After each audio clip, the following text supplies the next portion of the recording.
Baik, Assalamualaikum warahmatullahi wabarakatuh. Kali ini kita akan belajar tentang EKG, karena banyak sekali yang request untuk ditampilkan atau dibagikan cara untuk belajar atau membaca EKG.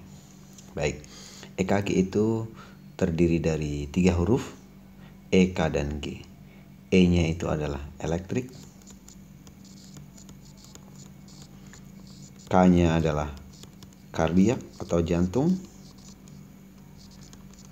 kemudian G-nya adalah grafik. Jadi EKG adalah grafik yang menunjukkan aktivitas listrik dari jantung. Ya. Oke, sekarang kita akan kupas satu-satu. Yang pertama adalah elektrik atau listrik. Jadi sejatinya semua sel dalam tubuh kita itu melakukan aktivitas listrik, tidak terkecuali dengan sel jantung.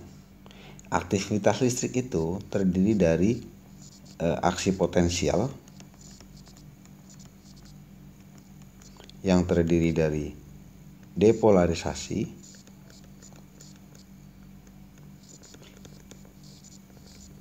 dan repolarisasi. Jadi aktivitas listriknya seperti itu. Sel dalam tubuh kita dalam keadaan istirahat atau dalam keadaan polar, muatan di dalam selnya lebih banyak muatan negatif, sehingga disebut dengan elektronegatif. Ini dalam keadaan polar atau istirahat. Nah, sel akan mengalami depolarisasi. Jadi yang tadinya muatannya negatif berubah menjadi positif. Dalam hal ini disebut dengan depolarisasi. Nah, setelah sel itu mengalami depolarisasi, dia akan kembali berubah menjadi negatif lagi. Yang disebut dengan repolarisasi. Jadi selnya berubah menjadi negatif kembali. Gitu. Nah, jadi aktivitas sel kita berubah, yang tadinya istirahat menjadi depolarisasi, kemudian istirahat kembali. Ya, seperti itu ya. Nah, di aktivitas kelistrikan jantung, ketika kita belajar EKG atau kita membaca EKG, jadi sebenarnya yang kita pelajari adalah aktivitas ini, aktivitas depolarisasi dan aktivitas repolarisasi. Seperti itu. Nah, kalau kita menilik atau melihat pada aksi potensial sel jantung, sebenarnya sel jantung itu terdiri dari 2 jenis sel, ya.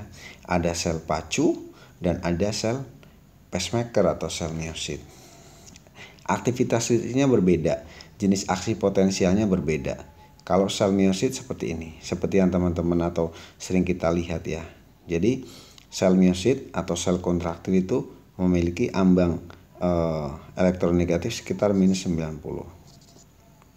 Ya, seperti yang sudah saya bahas di elektrofisiologi di video sebelumnya. Begitu sel itu mengalami depolarisasi, masuk ke fase 0, dia berubah ke arah yang positif atau sekitar positif 20 di sini. Nanti masuk ke fase 1, masuk ke fase 2, masuk ke fase 3 dan kembali ke fase 4. Seperti itu. Depolarisasi dan repolarisasi. Nah, untuk sel pacu agak sedikit berbeda, ya. Nah, jadi aktivitas listriknya seperti itu. Dia tidak memiliki istirahat atau resting membran potensial sejati. Nah, kalau ini kan sel miosit dia memiliki resting membran potensial sejati. Nah, kalau aktivitas sel pacu dia tidak. Dia begitu turun langsung naik, turun langsung naik. Ini resting pemberian potensialnya di sini, transfer potensialnya di sini.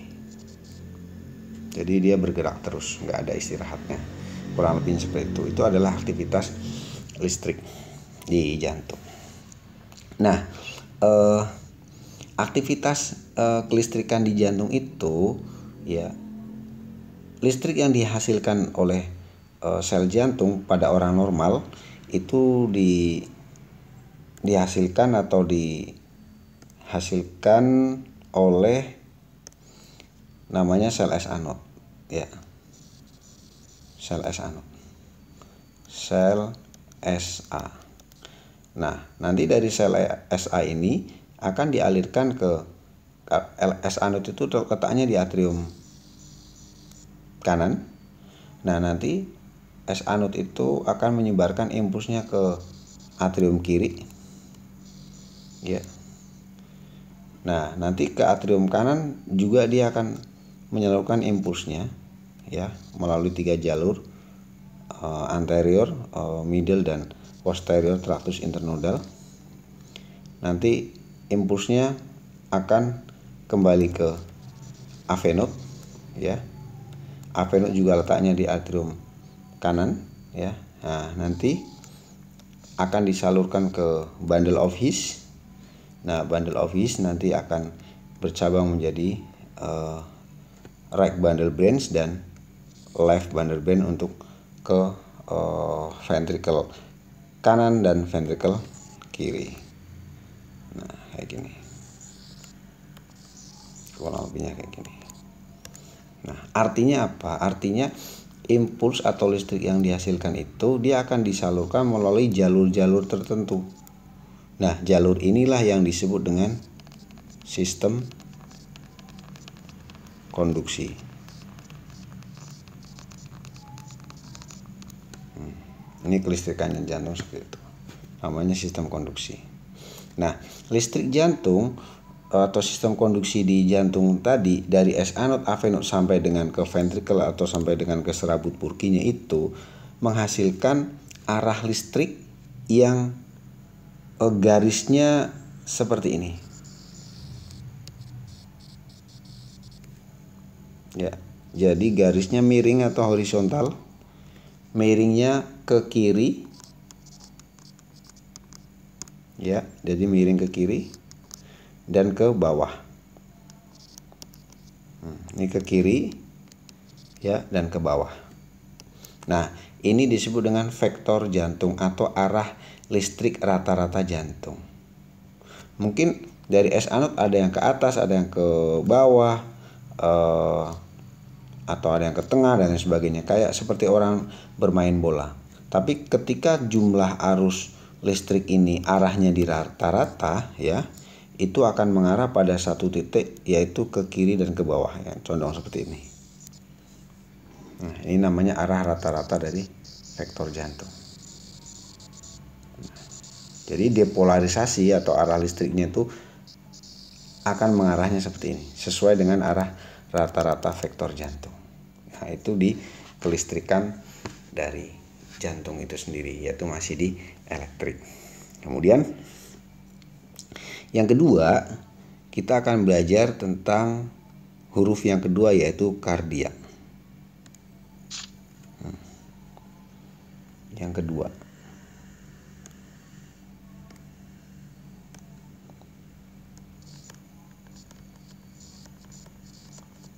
kardiak atau jantung. Nah, kita sudah belajar listrik, sekarang kita aplikasikan di jantung itu sendiri. Jantung itu terdiri dari atrium dan ventricle. Nah, sementara listrik tadi terdiri dari depolarisasi dan repolarisasi. Jadi ketika S anode atau listrik itu mendepolarisasi atrium, maka akan muncul gelombang P. ketika atrium itu terdepolarisasi, muncul gelombang P. Nah, setelah terdepolarisasi, nanti akan muncul gelombang repolarisasi dari atrium. Ya, harusnya akan muncul. Tapi tidak muncul. Kenapa? Karena saat atrium itu terrepolarisasi, di waktu yang sama si ventricle ini mengalami depolarisasi. Jadi muncul gelombang QRS. Nah, setelah ventricle ini terrepolarisasi, terdepolarisasi, maka dia akan mengalami repolarisasi sehingga muncul gelombang T. Gitu. Jadi, secara alamiah atau umumnya pada EKG akan terdapat 3 gelombang. Gelombang P, gelombang QRS, dan gelombang T. Gelombang P merupakan cerminan dari repolarisasi atrium, depolarisasi atrium. Gelombang QRS merupakan cerminan dari depolarisasi dari ventricle. Gelombang T merupakan cerminan dari repolarisasi dari ventricle. Nah, umumnya akan seperti itu. Selain 3 gelombang ini, kita juga akan menemukan adanya PR interval atau jeda antara, kalau PR interval dimulai dari P sampai R, awal dari kompleks QRS ya maksudnya. Jadi awal dari kompleks QRS biasanya dimulai dari gelombang Q ya. Nah, kenapa terjadi PR interval? Atau di PR interval itu ada yang lurus, nggak ada gelombangnya, karena PR interval itu menunjukkan setelah selesai atrium itu terdepolarisasi, yaitu gelombang P, ya. Nah, si impulsnya akan kembali ke AV node, ya kan? Nah, dia tidak ada otot jantung yang depolarisasi atau repolarisasi. Jadi dia diem, dihamba di sini, sehingga akan muncul garis lurus seperti ini. Semakin hambatannya ini semakin lama, maka PR intervalnya akan semakin panjang, seperti itu. Ya, nah, jadi PR interval ini atau garis yang lurus ini merupakan atau menunjukkan bahwa di impuls listrik setelah mengalami depolarisasi atrium, ya, itu impulsnya kembali ke AV node dan mengalami jeda atau hambatan sedikit sebelum dia mendepolarisasi dari ventricle, seperti itu. Gitu ya. Nah, itu bentuk-bentuk dari gelombang di EKG. Nah, tadi masih ingat bahwa arah rata-rata listrik jantung itu miring atau gerak arahnya seperti ini, ke kiri dan ke bawah, ya. Jadi ke kiri dan ke bawah, sehingga ketika ada arah depolarisasi, ya, arah depolarisasi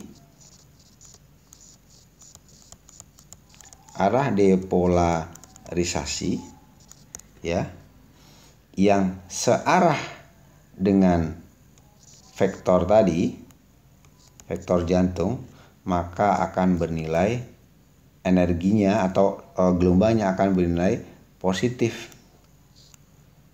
atau berada di atas garis isoelektrik. Jadi EKG ini ada garis isoelektrik.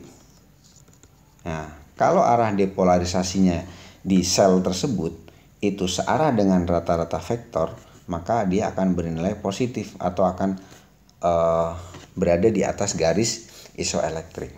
Itu kalau arah depolarisasi. Nah, contohnya kayak gelombang P. Ini gelombang P, ya, ini gelombang P. Gelombang P ini dia mendepolarisasi atrium. Ya, dari S anode dia mendepolarisasi atrium. Dia arahnya ke bawah. Ya, arah depolarisasinya adalah ke bawah. Ya. Nah, sehingga dia searah sama arah vektor kita. Arah vektor jantung. Sehingga akan muncul gelombang yang bernilai positif. Gitu. Nah, nanti arah repolarisasinya akan bernilai yang berlawanan seperti di video yang sebelumnya. Begitu juga gelombang P dan begitu juga gelombang kompleks QRS maupun gelombang T, ya.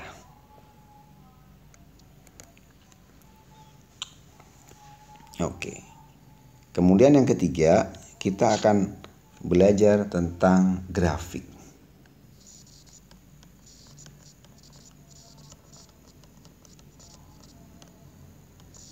Nah, di grafik di kertas EKG itu terdapat dua garis. Garis yang pertama adalah garis horizontal yang garisnya datar, ya, berarti garis datar, dia menunjukkan durasi atau waktu. Kemudian ada garis vertikal, dia menunjukkan voltase. Nah, karena garisnya banyak, horizontalnya banyak, ya kan? Yang garis vertikal juga banyak.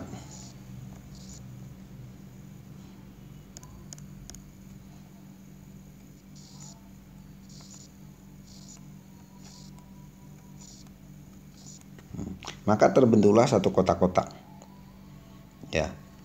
Karena kecepatan standar perekaman EKG itu 25 mm per detik, maka akan menghasilkan satu kotak kecil ini, ya.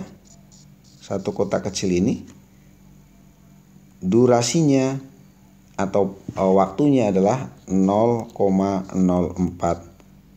detik. Ya. 0,04 detik.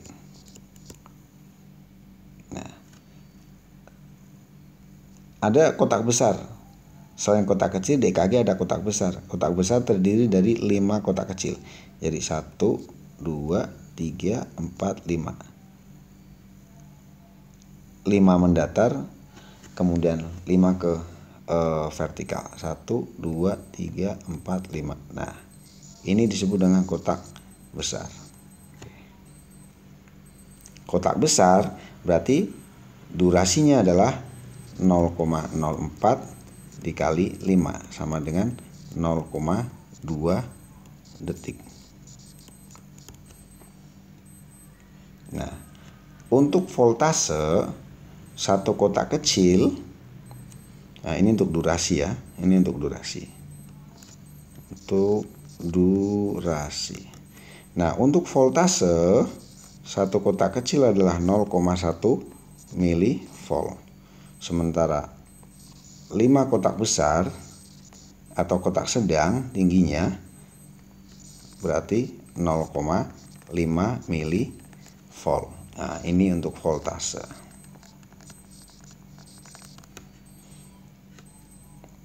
Kegunaan kertas, kita belajar kertas EKG atau grafik ini sangat bermanfaat ketika kita mempelajari atau menginterpretasikan EKG.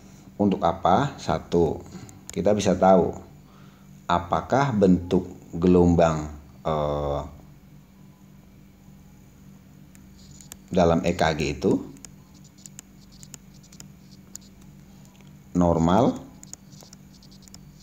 atau tidak, gitu. Ya, karena gelombang yang terdiri dari P, QRS, dan T itu terutama untuk P dan QRS itu punya syarat dikatakan dia normal dengan kriteria nilai grafik tertentu.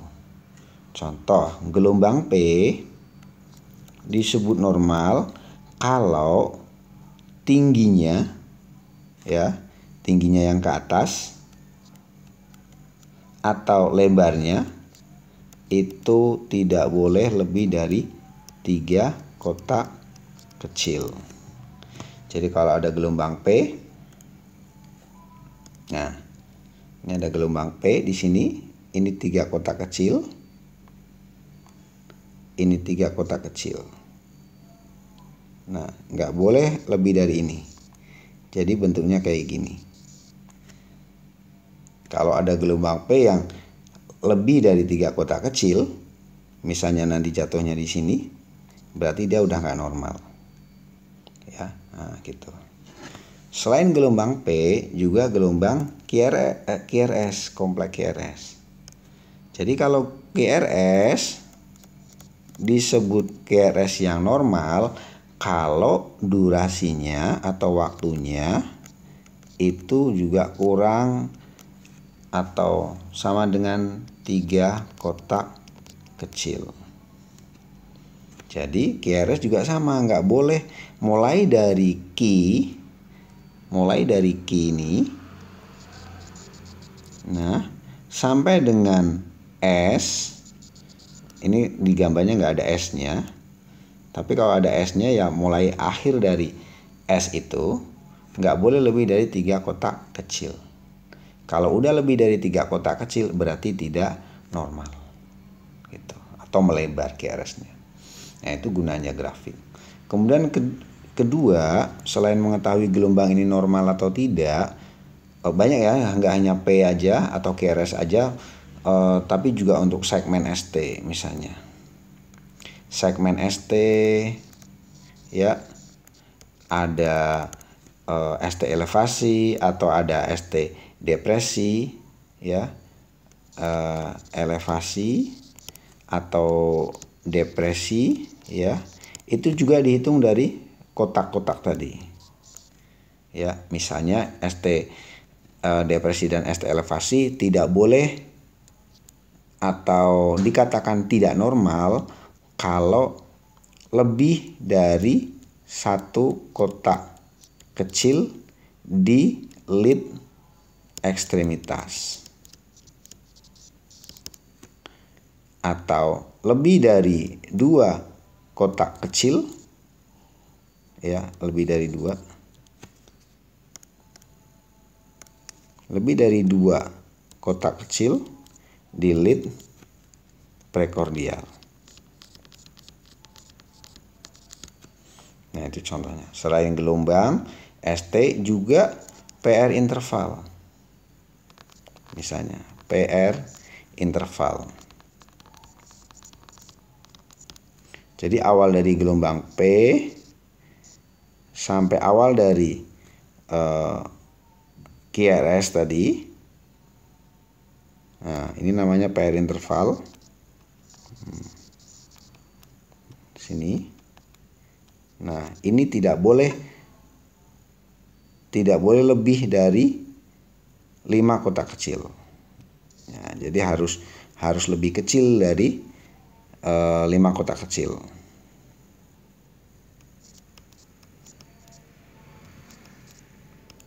Atau 0,2 detik.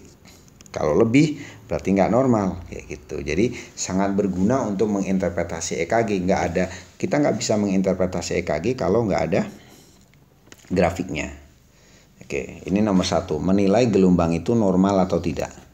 Ya, nomor 2, kegunaan dari grafik itu kita bisa di sini ya. Kita bisa menentukan irama, atau di sini aja. Kita bisa menentukan irama. Irama teratur atau tidak. Gitu. Jadi bagaimana caranya? Contohnya seperti ini. Ketika ada gelombang P, kemudian ada QRS dan T, kemudian muncul lagi gelombang P, QRS dan T, kemudian kita lanjut lagi ada P, kemudian ada QRS dan T ya. Nah, kita lihat apakah jarak antara R, ini gelombang R ya, R yang pertama, R di bibit 1 atau R di bibit 2 dan R di bibit 3 itu jaraknya sama ya. Misalnya ini ada 3 kotak besar atau 4 kotak besar, 1, 2, 3, 4. Di sini juga 4, 1, 2, 3, 4. Berarti jaraknya sama antara R1 dan R2, maka disebut ini teratur.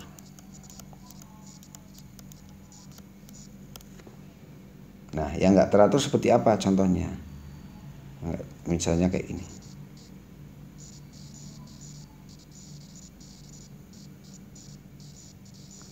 Kita ada EKG, contohnya 3 bit aja ya.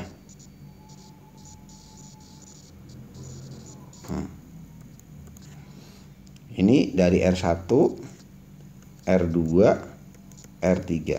Ternyata di sini setelah kita hitung ada 5 kotak kecil. 5 kotak besar. 1, 2, 3, 4, 5. Di sini ada 4. 1, 2, 3, 4. Nah, berarti kan nggak sama jaraknya. Ini disebut dengan tidak teratur atau irregular. Kalau ini disebut dengan irregular. Gitu. Ya, itu irama. Kemudian yang ketiga, kita bisa menghitung heart rate ya, atau laju dari kotak-kotak tadi. Nah, masih ingat kan kotaknya kan?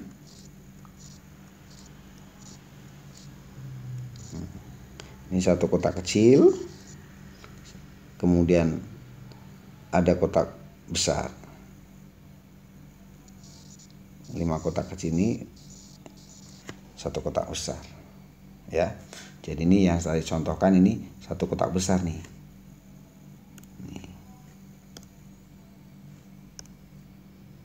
Ini satu kotak besar.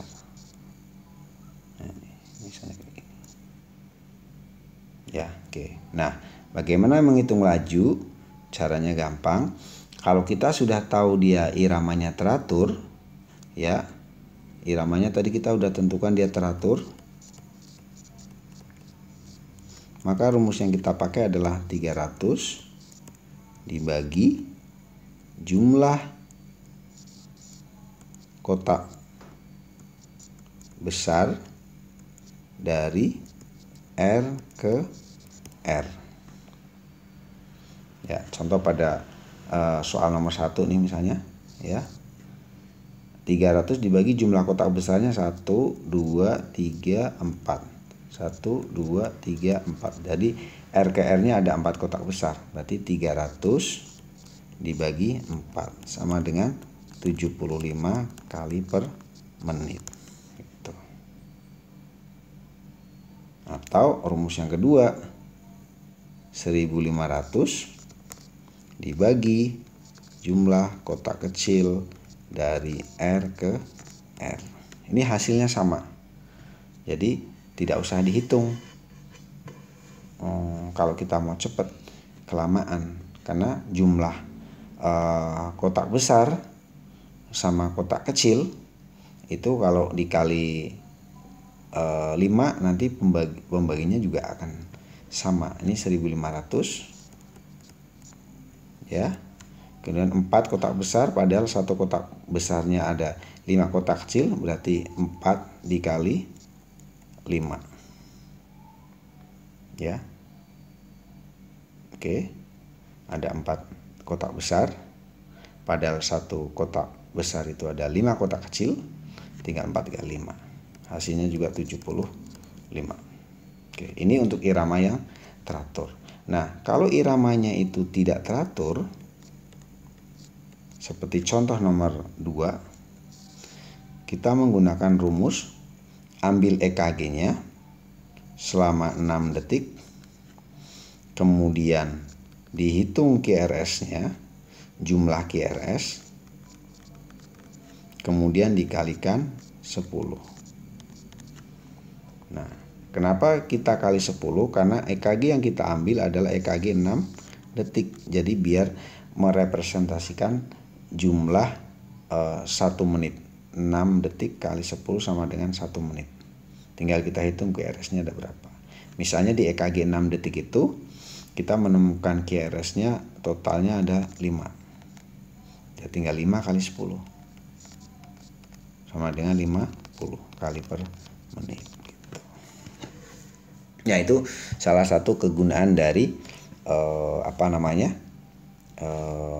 EKG grafik ya. Oke. Nah, kita udah belajar untuk konsep dasar kita mempelajari EKG ya. Nah, nanti habis ini kita akan lanjutkan untuk akan lanjutkan untuk interpretasinya. Jadi kita part 1 dulu. Terima kasih, sampai ketemu untuk part selanjutnya.